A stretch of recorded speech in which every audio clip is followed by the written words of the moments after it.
My guest today is David Z. Morris. David is the Chief Insights Columnist at CoinDesk, and he's been writing about Bitcoin and crypto since the very early days. And prior to CoinDesk, he was a staff writer for Fortune Magazine, Breaker Magazine, and he also has a PhD in Communication and Media Studies from the University of Iowa.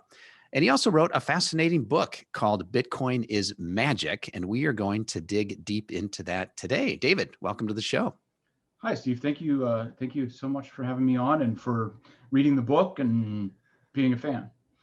Yeah, well, I love the book and I found it fascinating. I found a lot of the psychology behind it and just how you really tied it in with the current cultural moment I thought was really interesting. So I've been really looking forward to the conversation here today. So let me see if I could maybe set a little bit of context here.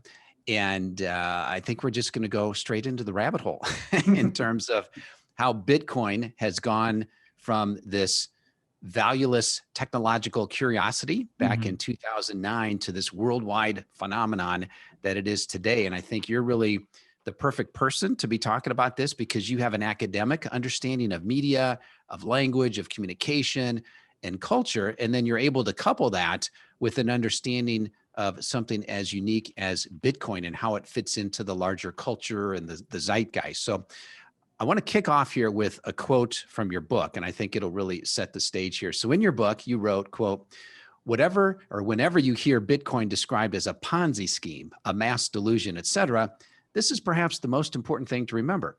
It is, in fact, a mass delusion in the same sense as thousands of years of ritual and faith are a mass delusion. It is also a mass delusion in the same sense that effectively all forms of money are a mass delusion. Every form of abstract symbolic value, whether gold or sardine cans, gains its power primarily from social agreement, not from any fundamental underlying real value. All money is mostly an abstraction, and all abstractions are social constructs, end quote.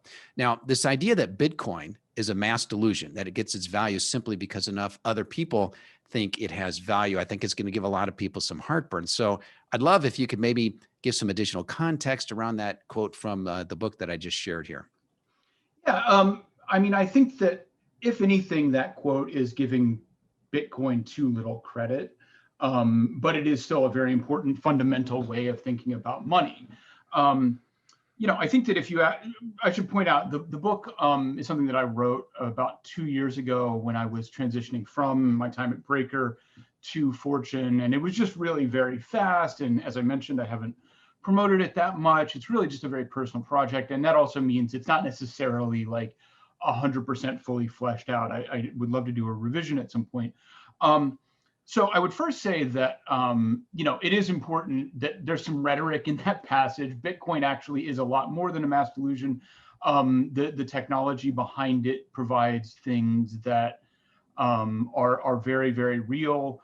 And we can talk more about it. I mean, I regard Bitcoin and, not just Bitcoin, but whatever the dominant cryptocurrency comes to be over time, it is very functionally significant. It's a mass neutral settlement layer for the entire planet, and that's something that has never existed before. And so I don't want to ignore that aspect of the very real technology going on here. But yes, the main thrust of the book is sort of the social dynamics, and it's about belief, and it's about I think the subtitle includes some stuff about memetics and memes. And memes are this kind of like signaling mechanism for what team you belong to, what you believe. But I think that the really significant and most interesting way to think about Bitcoin specifically in terms of, what do you have faith in, is how it grew. If you look at the very early days, I think we maybe both have bugs flying in front of our faces. If you look at the very early days of Bitcoin, it was all people who, or not all, but like for the most part, people who had a very technically grounded understanding of what was going on and a roadmap for what they believed was going to happen. And so they were, apostles. They were people who went out and tried to spread the word of this thing that they had kind of like really looked at hard. And of course, as time goes on, you get people who are looking at it maybe less and less hard as they look at everybody else who's already on board. And so you get this kind of snowball effect, just like with almost any social movement. It starts out with a small number of people. You convince more people using your arguments. And then eventually, it does become more of a matter of faith, especially with money, because it's just a thing that for people on a day-to-day basis, you don't want to think about it. You want it to be something that is unconscious. And so that's where the sort of memes and the kind of easy entry points to the ideas behind this stuff become important. Because, and also, we can talk more about this, but the economics of Bitcoin are really crucial too, because it's hard to overstate the genius with which the system was designed to grow. Whether that is effective on a long-term basis as an operating system, that's a different question. But the growth stage of a system like Bitcoin, it's so brilliant because the early entrants, you get this benefit further down the road. You're talking to financial advisors, and one of the sort of very key ideas of Bitcoin as a financial matter is that over time you get this mimetic adoption, you grow the base of people who are using it, and in that growth, it goes directly to the value of the asset, and that grows. So there's no separating Bitcoin as a social phenomenon from Bitcoin as a financial investment, from Bitcoin as a technology and tool. They're all kind of very intimately linked. And that was how Satoshi designed the system when it was set up. So that's a very broad overview, but this idea of like the sort of social and economic and communications elements of this thing interacting in a way that sort of, it's what's the term that you use now? I think a lot of startups where you're priming the pump. It's a kickstart. It's I'm forgetting the exact term, but it's one of these things where you get a cycle going. It's a virtuous cycle that feeds itself. And the social element is a huge part of that. Yeah, and I think where a lot of people get stuck here is they try and look at, well, what problem is Bitcoin solving? And how do I value this thing? There's no cash flows, so we can't do a discounted cash flow like we might be able to do with a traditional stock or a bond, for example. So this idea of the social phenomenon, I think, is where people, they just can't wrap their heads around how can something be created like out of thin air and all of a sudden be worth $10,000, $20,000, $50,000, $60,000 per Bitcoin. And all they see is these people on Twitter that are sending out these funny memes, and they're having Twitter wars, and they're, they think they're talking nonsense out there. So what I think is really fascinating about you is with your background in language and media and culture, I think you can kind of help interpret how do we place this in the social situation in today's environment, and how something like Bitcoin or even Dogecoin, for that matter. I mean, look at all the, what's happened with Dogecoin here in the past couple of months, and how that thing has just gone bananas because of people like Elon Musk and others, and just how that happens. And people think, well, this is just nonsense. This is just, it's going to collapse at any time. Now, maybe it will. Okay, we don't know for sure, but there's a good chance it won't totally collapse or ever go away. And anything to add to that in terms of like how we think about culture, and again, kind of tying in with this idea of delusions, that what is one person's delusion is someone else's reality. Yeah. Well, so I would say, first of all, I do want to put a pin in the idea that like this can go to zero, because there are some actually very specific technological reasons that are part of the brilliance that I was talking about, that is, very unlikely, at least when you're talking about Bitcoin. But, it's interesting you mentioned Dogecoin, because I do think there is a separation that can be made here.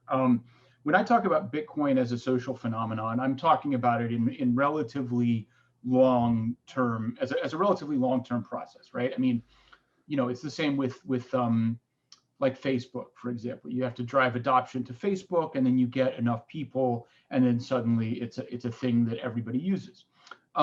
There's a slight difference there between that and, I would actually compare the Dogecoin phenomenon much more to the meme stock phenomenon, which is also going on at the same time with GameStop, for example, where you had people organizing on Reddit in really a very sophisticated way in that case to pull off a short squeeze. But more generally, and people are going to hate me, and my job is to say things that people will hate me for. But I mean, Doge is pretty much like the low IQ version of the GameStop short. It's just like everybody pile in and we're going to ride it to the top. It definitely is not irrelevant. I mean, if you are, a hedge fund or somebody who's really an active manager, you're going to have to think hard over the next few years about your strategy when it comes to meme stocks, social tokens, things where sentiment is kind of the main driver. And how do you measure that? How do you quantify it? It's a problem that everybody's going to have to deal with, whether you're dealing with stocks or crypto or whatever. So like that's those are two slightly different things. I think that and the time scale is really the key difference, and it is the thing that if you're an advisor or just an individual investor, I think it really is an important thing to look at. And that goes for two reasons. On the one hand, there is the social phenomenon element where you have to look at how many people know what Bitcoin is, how many people actually know what it does, how many people know like what its actual advantages are. And then on a purely technical level, you do have to, you know what, I'm going to say I lost the thread of that thought. But you have to, I got it. So on a purely technical level, you do have to look at durability when it comes to blockchain stuff, and is there real security there? The entire point of a blockchain is that you're able to 100% secure information about financial balances that there are huge incentives for people to interfere with. So, if you are, I mean, when you're thinking about an investment, obviously the classical rule is don't invest in anything you don't understand. And, Bitcoin is kind of the ultimate example of this, because the technology stack that you're dealing with is very deep. The conceptual stack is very deep. And so there are a million things to understand before you can really faithfully put your money into it. So that would be the big warning I would throw up to people. But also more generally, just look at longevity. And Bitcoin is the original. The Bitcoin blockchain has never been altered by a hostile actor. And that's essentially, it's unhackable. Now, people will question that because you hear about Bitcoin hacks, and those take place off-chain. Those are when a hacker accesses the private keys that are being managed by an exchange, for example. They're not hacking the blockchain, they're stealing somebody's information for accessing the blockchain. So really, as an asset, that is one of Bitcoin's biggest differentiators, is that it has proven how durable it is. And each blockchain has slightly different approaches to security, in some cases, very different approaches to security. And some of those over time will prove out. The big one right now is we are going to see another blockchain called Ethereum transition to a different kind of blockchain security system called proof of stake. We can get into that if it's anywhere close to being relevant to your audience. But this is kind of the next big innovation, I think, in blockchains overall, and it will remain to be seen whether proof of stake is as viable as the system Bitcoin uses, which is known as proof of work. But it is a test, it is a change, it is an innovation. And kind of Bitcoin's appeal on the space at this point is that it's not changing. It has not changed for whatever it is, 12 years now, in any like fundamental way, and it's still going strong as the value obviously just goes nuts. And there's all the more reason for people to want to hack it. So, that is a major thing that I would look at as an advisor. And then just to like put the pin in it, maybe we can discuss it further, but the total collapse thing, right? There's nothing underlying this. There is nothing, like it could just go to zero. What I would encourage people to look into is what's called difficulty adjustment in Bitcoin. And the way that works is the level of electricity spend that goes into mining Bitcoin is adjusted up and down based on how many miners are on the network to secure it. And essentially what it is a market mechanism where it adjusts the amount of electricity that's required to secure a block downwards if there's fewer miners on the network, which in turn incentivizes more miners to go in and claim the alpha from the difference between the electricity cost and the price of Bitcoin. So you constantly have this incentive for more miners to join as the price of Bitcoin goes down and the mining power on the network goes down. As it becomes unprofitable, you get adjustments in the cost of creating the Bitcoin that draw more people into the system. Difficulty adjustment, it may be the most important feature of the Bitcoin network, and it's a real disincentive for it to ever go to zero. So something for people to keep in mind. Yeah, and I think definitely the technical aspects, the actual design and the structure of Bitcoin is clearly, at least in my opinion, I think probably in yours as well. I mean, it's genius in terms of the game theory behind it, the incentives that are in place, and the design to really have this thing catch on and take advantage of network effects. And like you said here, the difficulty adjustment, certainly one of the most important pieces of it. And as we're having our conversation here today, we got more of this FUD going on with China trying to crack down and maybe trying to get the miners to stop mining it in China. And people think, oh, well, this is going to be the death of Bitcoin. Well, as you're describing here, what that essentially means is if some of the miners have to go offline in China, it's going to make it, easier. The difficulty adjustment is going to make it easier to mine Bitcoin, which then is going to give incentive. Bitcoin price right now. Yeah. This is a new benefit of my job, is that I actually can hold some assets and so the crash came at the right time for me. Yeah. Yeah. And that, like, it's adversarial, right? Is the other way to think about it, is you're waiting for an opportunity to, if it's disrupted, if your competitor is in China and they're disrupted, that creates an opportunity for you. So the system is self-balancing. Yeah. It's a self-correcting dynamic equilibrium type system, which I think is really, really fascinating.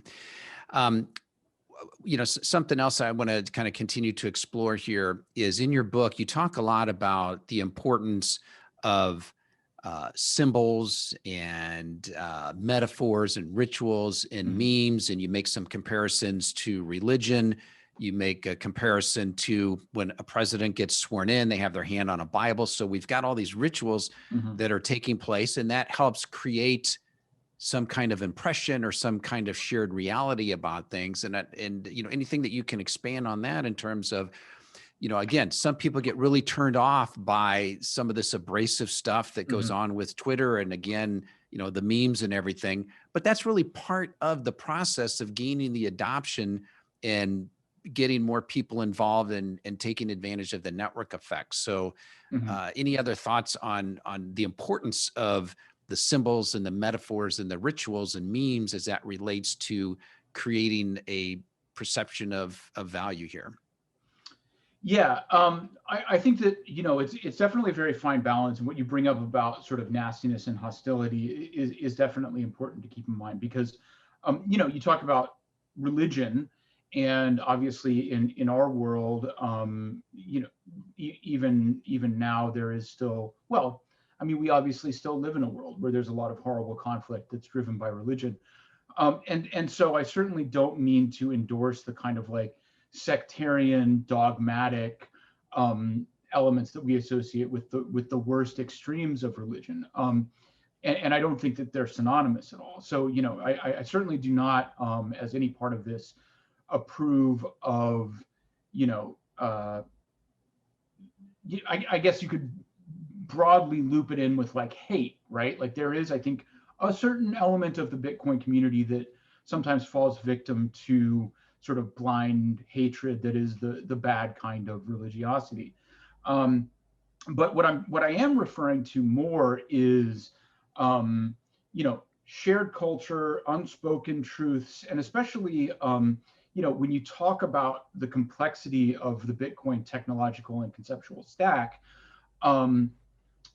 it's dangerous, right? Because you're simplifying things and you have to be careful not to simplify them in a way that's distorting. But you do ultimately have to have some way of simplifying, encapsulating those things. As I said, not everybody actually wants to spend their time really learning all these things. And they shouldn't, I mean, if you're a big time investor, yes, learn what you're doing, learn what you're putting your money in. But it's not necessarily something that I want to put up a huge gate and say everybody has to know Bitcoin from front to back. And so you do need those kind of, you can think of a meme as like a distillation, a crystallization of a very complex concept in a way that has more force, that has more, it's more shareable. You can just like see it really quickly and know, okay, there's a much more complex image or complex idea behind that resonates with me because I've thought about it and I actually know what it's referring to.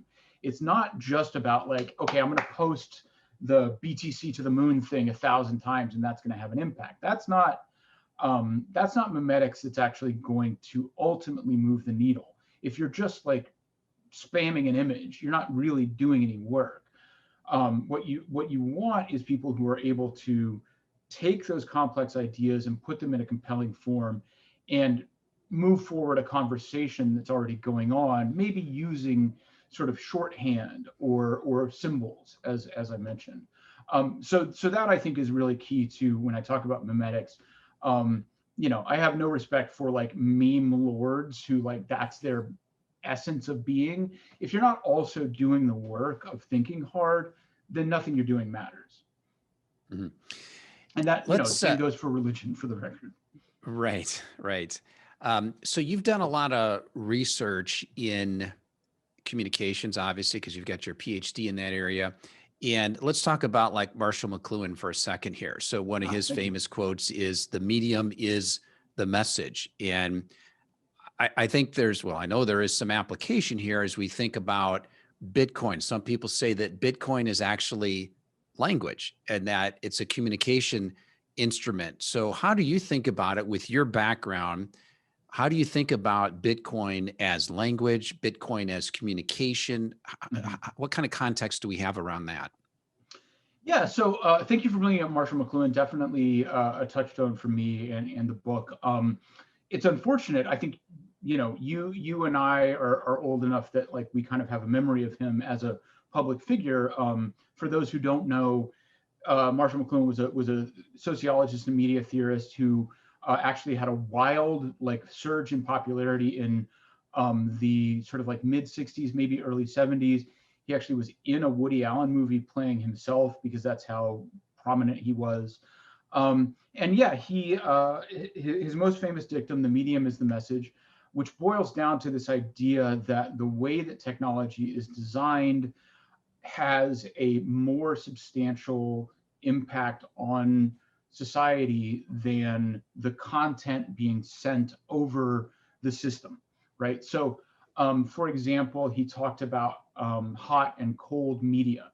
So for McLuhan, print was a cool media because it like required you to do active work. I mean, I'm oversimplifying his ideas, but to some extent, this is fair. Cool media are those who require you to kind of evaluate and be actively engaged, and which put you at some distance. One of McLuhan's larger arguments was that societies based on cool media tended to have a more rationalistic bias versus societies based on warm media, which he included like television, for example, which is a little bit more passive and B, a little bit more informationally rich than something like a book. And so those tend to be more emotional media. And that's just one example of the kinds of analysis that he could do. Sort of the ultimate example of McLuhan's mindset is he considered the electric light bulb to be a form of media rather than just like an invention that's over here in some other category, because it allows you to read, it allows you to consume other information in a totally different setting. Before the invention of the light bulb, you had these barriers to productivity after dark. And so, that's just an example of the way he thinks about it. He sort of borderline considered trains a form of media because they were also getting things and messages from one point to another. And these are all things that had huge impacts on society.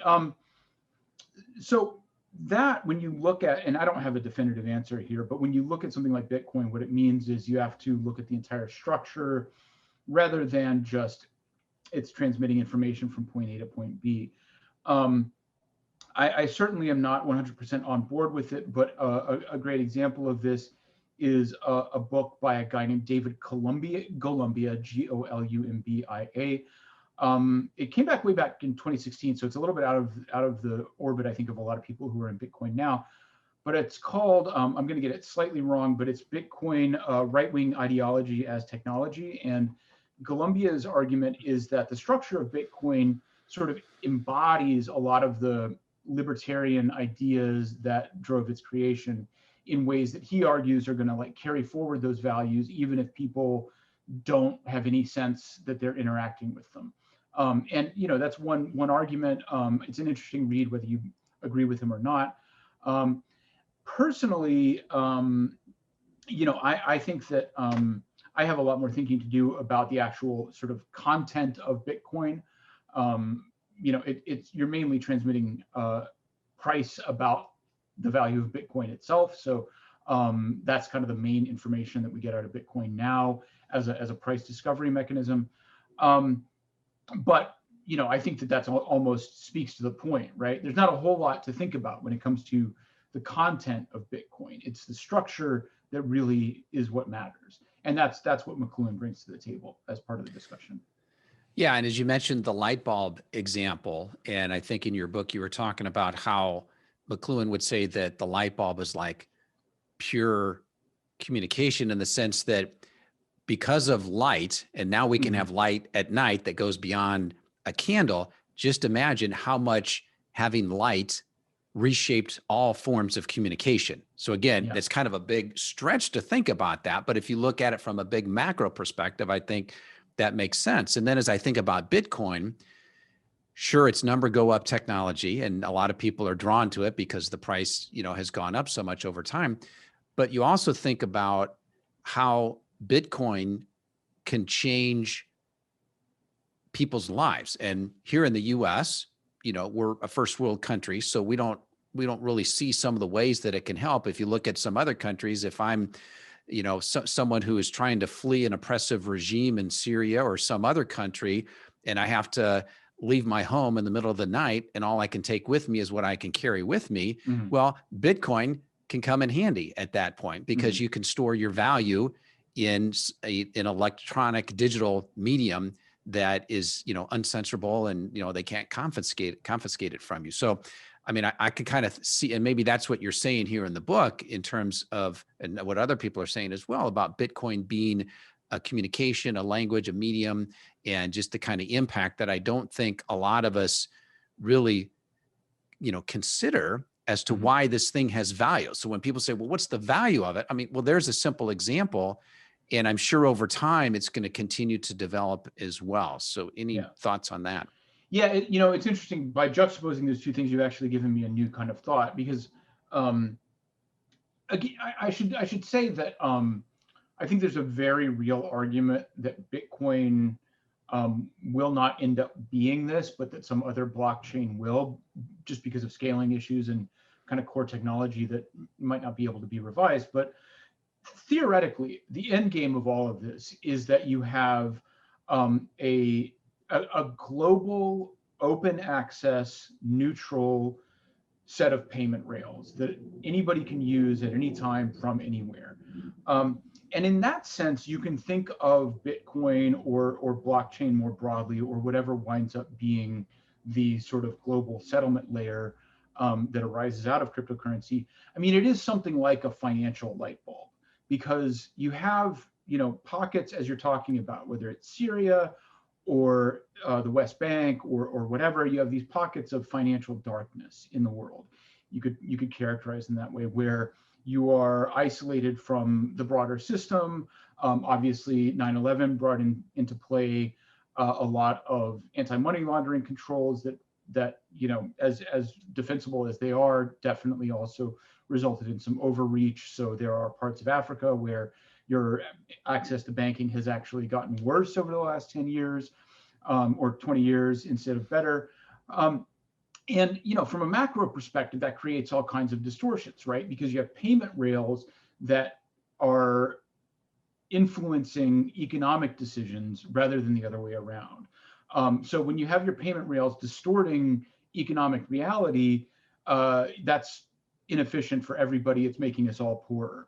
And so, yeah, I mean, the example of like refugees and people who need to move money out of places with bad monetary regimes is definitely an instance of this. But more broadly, I think we can think about it in terms of total global transparency and fluidity and liquidity. Because we can get into it, but if you get into Ethereum and DeFi, you also have universally accessible financial instruments. And so this, I think, is really, the refugee case is an interesting individual use case, but it's part of a much larger transformation that has to do with just a settlement layer being a part of all of our lives that we can all use and all interact in, and reach it everywhere. And that's the real transformation. Right. And I think there's a number of threads that are related here. So one is this idea of, this use case of a refugee having access to something. You mentioned, some of the libertarian strain, and obviously, Bitcoin has a lot of roots in people that are, strong libertarians, Austrian economics, the cypherpunks, and so on and so forth. So let me share an analogy with you, and I'd love to get your reaction on it. And so a lot of people that are big proponents and advocates of Bitcoin, basically they want to separate what I'm going to call money and state here, where they don't want centralized control of the money. They don't want a Federal Reserve System. They don't want a central bank. So, as I think about that, let's kind of put that in religious terms. So, up until the Protestant Reformation, you had the Catholic Church, which was really the central organization for Christians. And then you had Martin Luther, who came along and he said, hey, I think there's some issues here, and I don't think that, we should have one authority that has the ability to, offer forgiveness by paying indulgences, as an example. And, we don't need to have this centralized, intermediary, on the road to salvation. So Luther says, hey, we don't have to go through the church for some of these things. We can just go direct, so to speak. And so he kind of, and some of these ideas are coming from Mark Taylor, who's a philosopher and academic. Essentially, you could view the Reformation as kind of disintermediating the Catholic Church. And so we might think about Bitcoin in a similar way, in that Bitcoin is disintermediating and decentralizing money in the form of Bitcoin.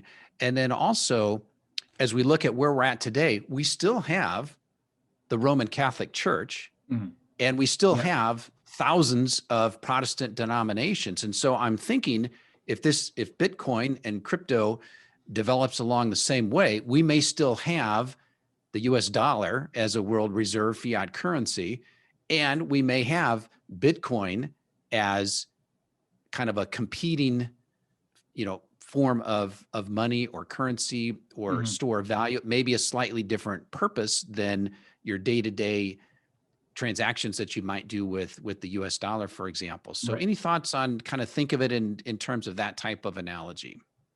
Yeah, I have a ton of thoughts on this, and I think it's really an important topic.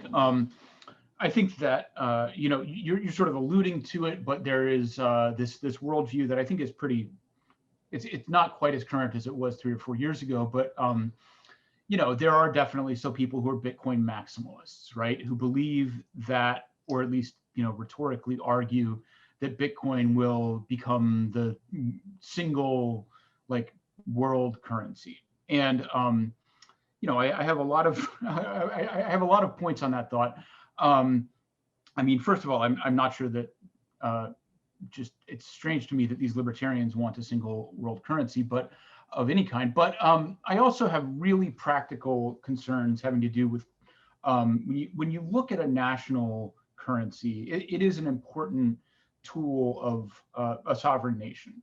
And from a purely economic standpoint, I do think that history at this point has provided a lot of really good support for the Keynesian position, that when you have a financial crisis or something like that, you do need to have some ability to engage in deficit spending to correct for economic fluctuations. I mean, people will disagree. That happens to be my personal read of just the economics. It's not a, I don't regard that as a particularly political position, although obviously nobody would agree with that not being political. But anyway, so I do think that, but I think that there is a middle path here. I think that what Bitcoin or something similar can become is a disciplining force for national currencies.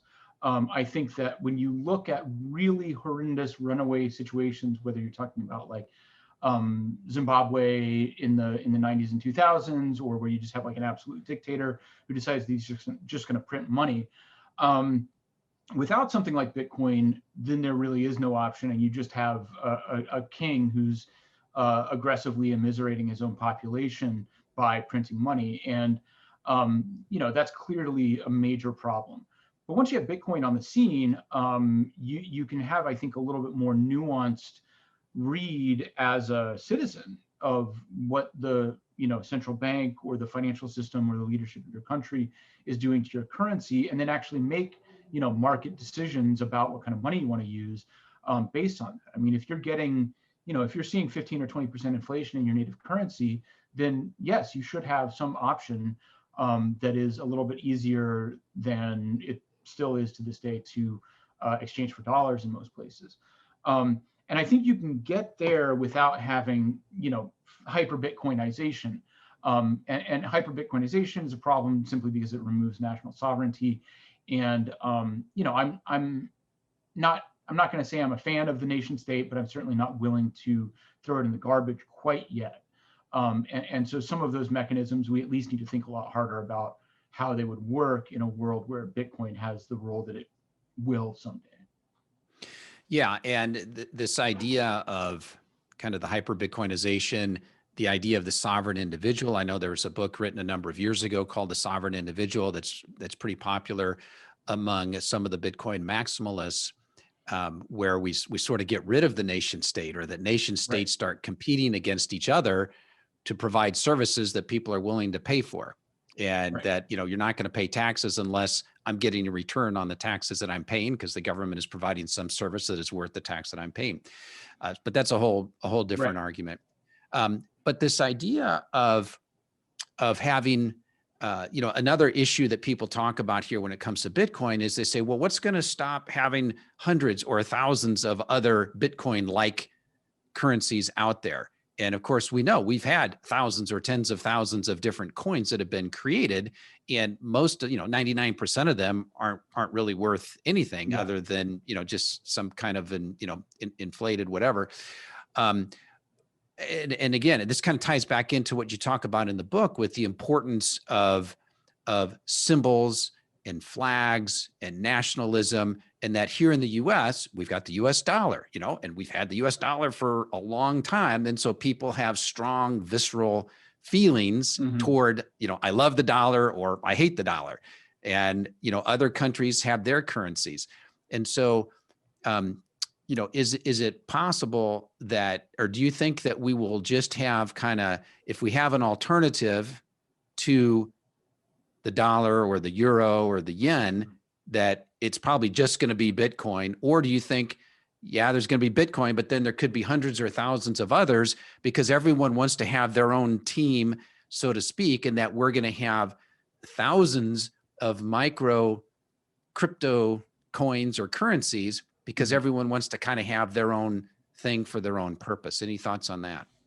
Yeah, I mean, I think the economic incentive is very strong for there to be a wide diversity, because you can plug a certain kind of cryptocurrency into a particular ecosystem where you want it to do a specific thing, and that means whether you're talking about an actual online system similar to Bitcoin, where there's like incentives to do this, that, and the third, or whether you're talking about, for example, like a local currency, for example, which is an economic tool that people are, I think, thinking about a lot more for the same reason that I mentioned that it's important for national currencies to be able to engage in deficit spending.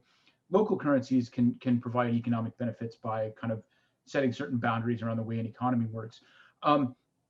And what crypto does, I think, is I mean, for the same reason that Bitcoin has value, any currency you issue, you can make it transparent and make the issuance fair and make it clear, like to certain degrees you can choose to have the records be public or make them private. And so, but there are benefits in terms of trust to a cryptocurrency where maybe you would have just printed money before.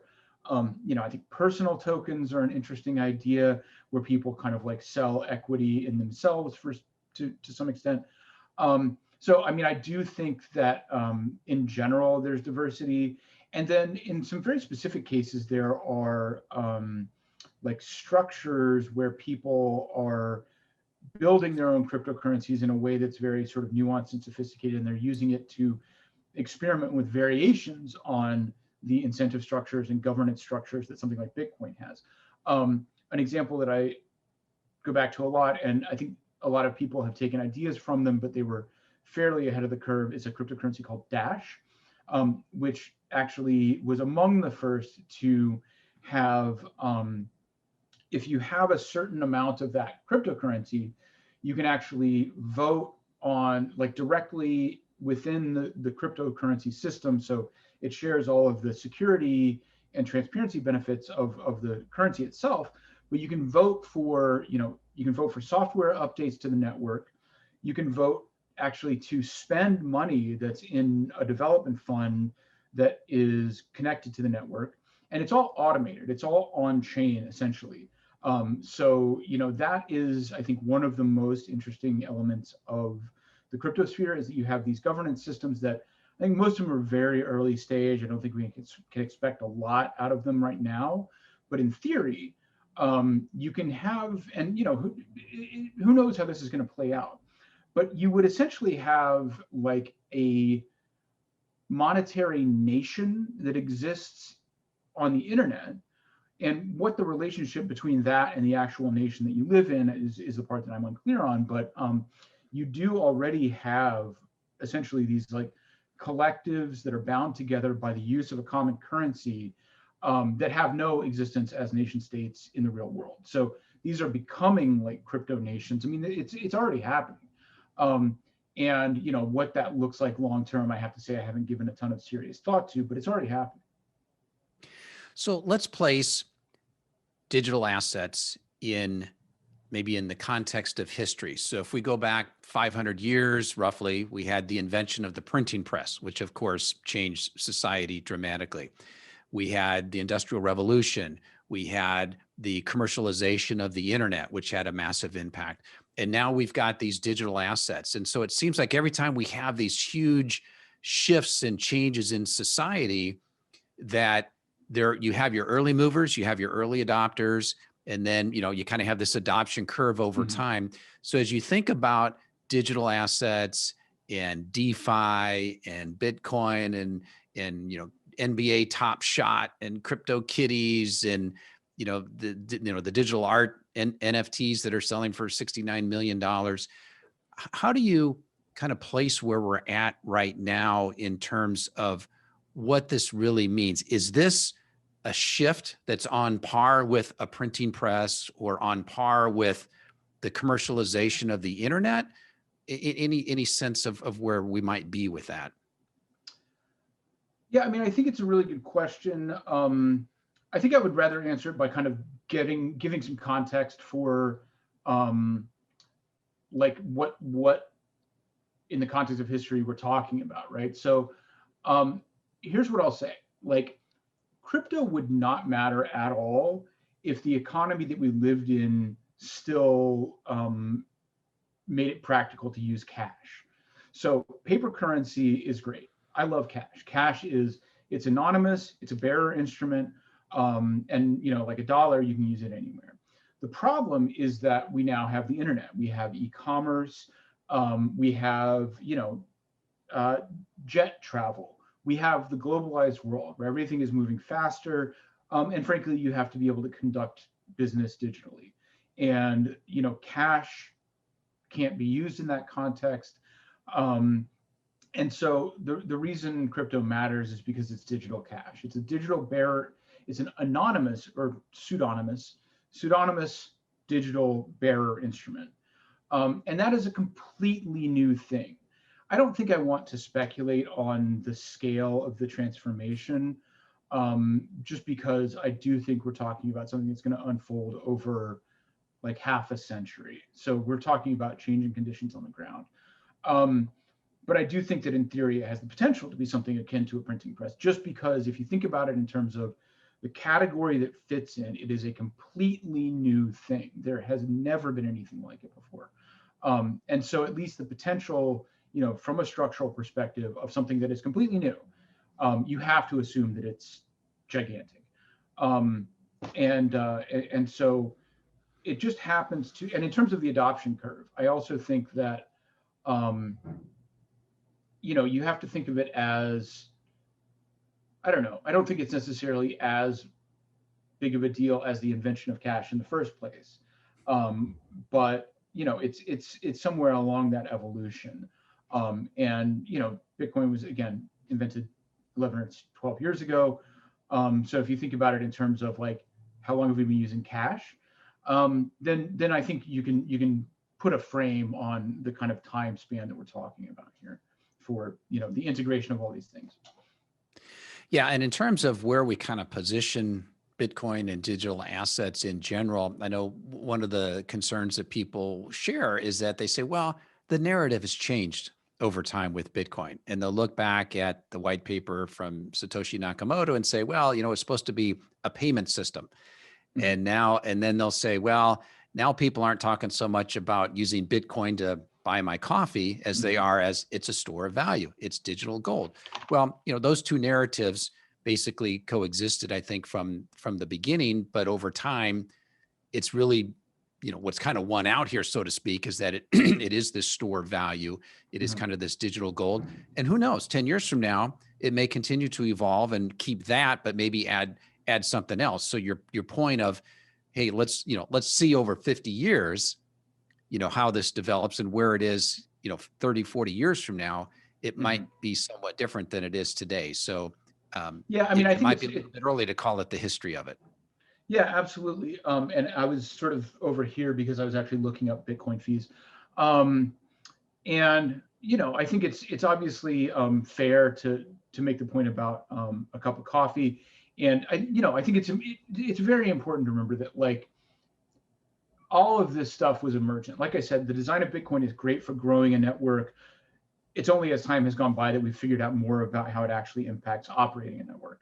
But also just for your listeners, looks like we had a pretty horrendous spike a couple days ago, but the average Bitcoin fee, let's say over the last month or like 2 months.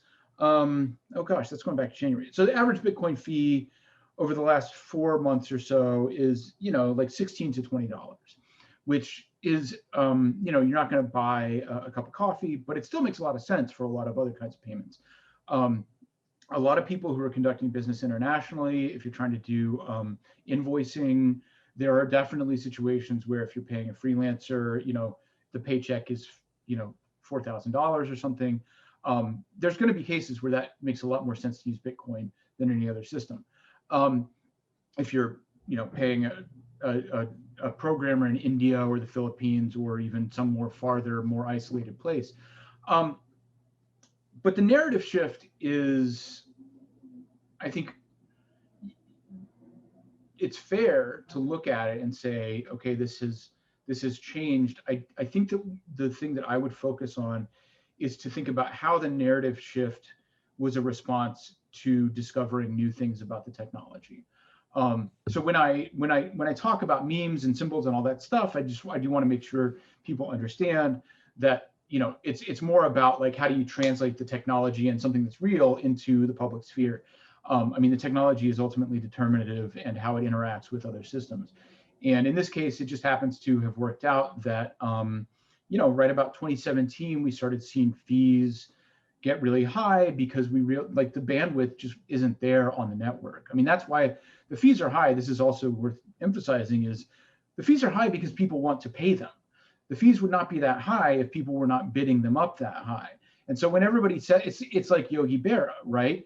That place is so crowded, nobody goes there anymore. That's what you're saying when you're saying Bitcoin doesn't make sense because the fees are so high. You're saying that place is too crowded, nobody goes there anymore. And so there are obviously people who find those fees just fine. I mean, the volume is insane. So nobody can say that it's not working as some kind of like remittance and payments network. The store of value thesis, I mean, these are always worth interrogating based on who says them too, because I think the store of value thesis benefits some people more than others. I'm not particularly prepared to dive into who that might be. But I think shifting narratives are simply a process of more insight into the technology. And certainly there's some strategy behind it. So, don't take it at face value ever. But it does come back to, this is early days. You can't necessarily look at what people were saying 5 years after something was invented and hold them to that for the rest of time and say, if you change your position, you're like inconsistent or a hypocrite. That doesn't make any sense. Right. Yeah. I mean, it's kind of a continual discovery process, like you say, about learning more and more about the technology, and the marketplace is going to determine what the value is and what the use cases are for it. And that's what we've been seeing here over time. So there's another area here that I want to explore briefly, and I want to read another quote here from your book. And it's really about this idea of how our beliefs are shaped and how we come to our conclusions or our decisions. And it might actually not be the way we really think. So I want to read this quote and then get your comment on it. So your quote is, whenever you feel as if you are seeing something or deciding something or believing something, remember, you are not alone. You are seeing through other people's eyes, thinking other people's thoughts, believing things someone else made up. Your beliefs and choices, and even your perception of the physical world, are all shaped by a nebulous process that involves not just your own essential individuality, but also the swirl of symbols and messages that human society generates around you. Even those few humans who are truly original thinkers usually only apply that originality to a few aspects of their worldview. We are all products of the society we live in. The alternative to that integration, as defined by Freud and his followers, is quite simple: madness, end quote. So what I'd love to get your take on here is, we have really strong feelings when it comes to Bitcoin. You've got some people who say, it's the greatest thing. You've got other people who say, it's a Ponzi, it's a con, blah, blah, blah. And so in light of the quote that I just read there, and thinking about how each of us come to our beliefs and how we reach those conclusions, how do you think about how people ultimately change their mind? Either, the hardcore believers, change their mind to the other way, or the hardcore doubters change their mind and all of a sudden they see the light, or they share the reality that the Bitcoin advocates have. Any thoughts on that? Well, I think, I think that like change and growth in ideas about anything, and I get into this in the book, it's about examining your premises, right? And your premises, your priors, as somebody who's in debate would say, your assumptions that you bring to a question are often things that you are not aware of yourself. And so, and I think this also does go back to the memetics thing, right? Like a meme is, again, like a simplification, a crystallization of an idea. And that meme then becomes a gateway to, okay, how do I flesh that idea out? How do I put words on it? Where has somebody put words on it and really gone down into the guts of it? And eventually, if you really are looking at the ideas, I talk about it in the book. I mean, ideas are a technology stack, right? Like you have certain Western perspectives, for example, about like individuality or something that basic. And then on that, you kind of build up your premises, and there are things intermediary to all of those. And so your premises are kind of supporting this idea that you have up here about, whether it's Bitcoin or, universal healthcare or whatever. Usually if you're having a fight with somebody, it's because you have different premises that you're not actually talking about.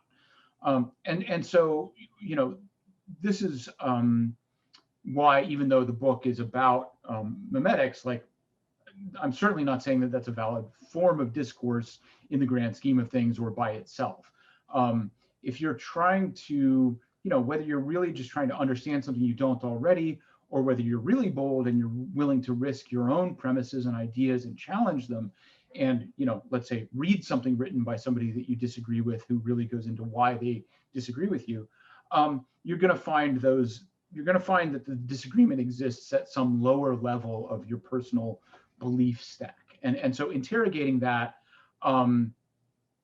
it's a way of making your own beliefs more robust and defensible, is because you can go down, what is the assumption that I have that's different from this person? And, often enough, it's going to be an assumption where you just have to kind of say, okay, we agree to disagree, and we can part friends because this is something that's so fundamental. There's not really a discussion to be had about it. So there's another advantage there, where you can just identify your different premises from somebody else, then there's not as much to argue about, maybe.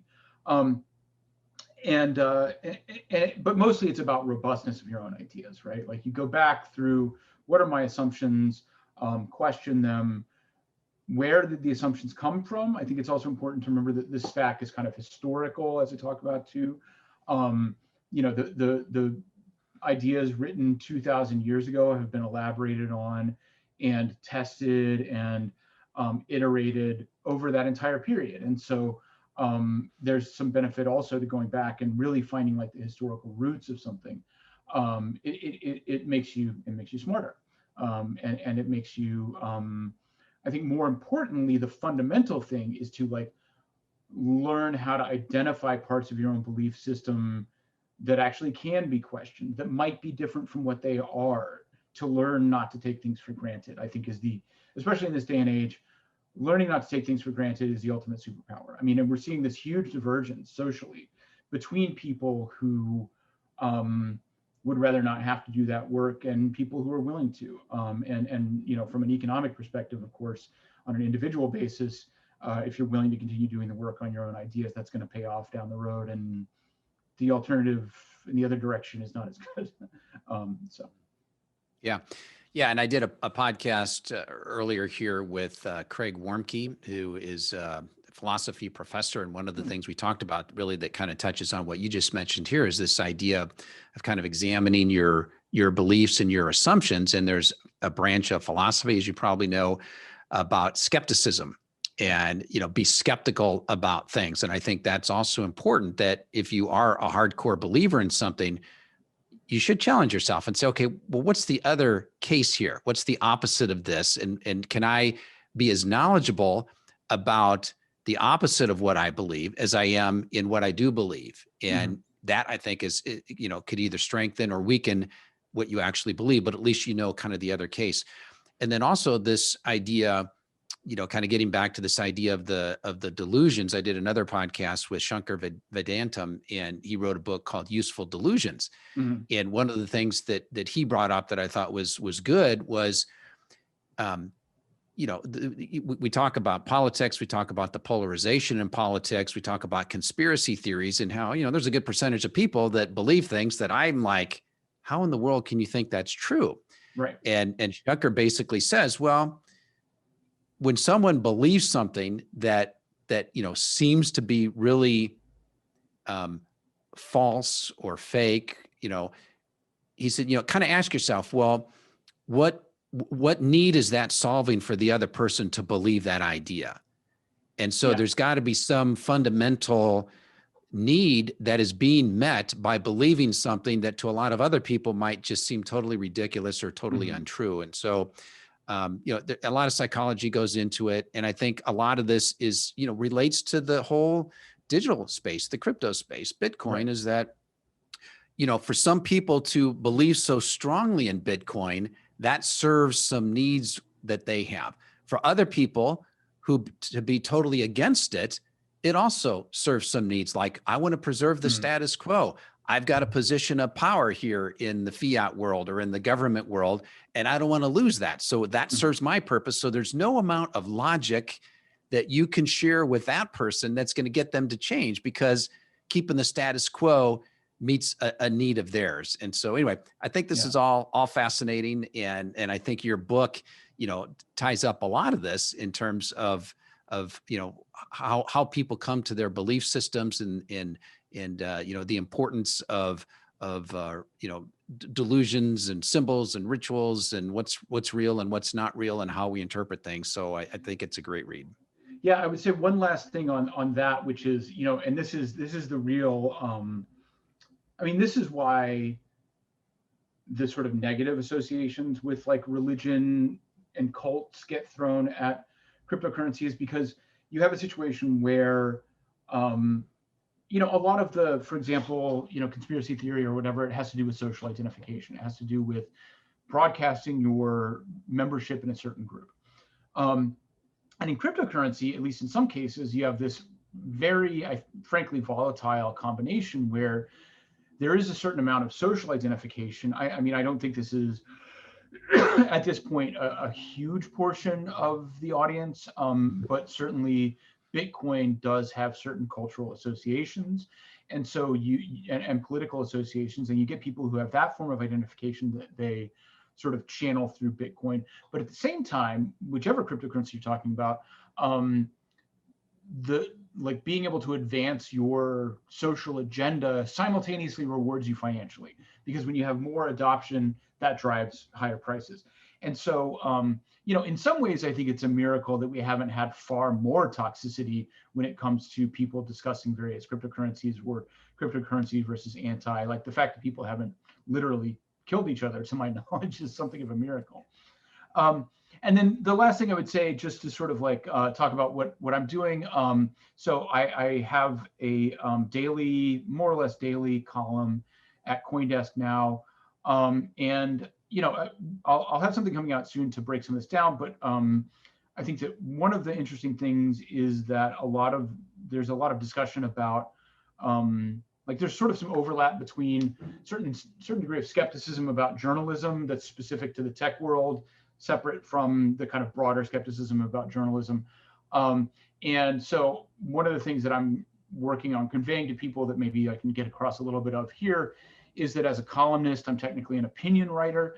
So when you talk about interrogating your assumptions, I really regard my role to a significant amount, to a significant degree, as just walking people through those layers of the idea stack that they or whoever else might have, and just breaking it down, taking it apart. As an opinion writer, my goal is not to shout at you about what I believe, but to use that flexibility to talk more about, yes, some obvious conclusions that you can draw from the news of the day, hopefully, but also some of that deeper digging into what are the assumptions, what are the underlying priors of this case that somebody is making.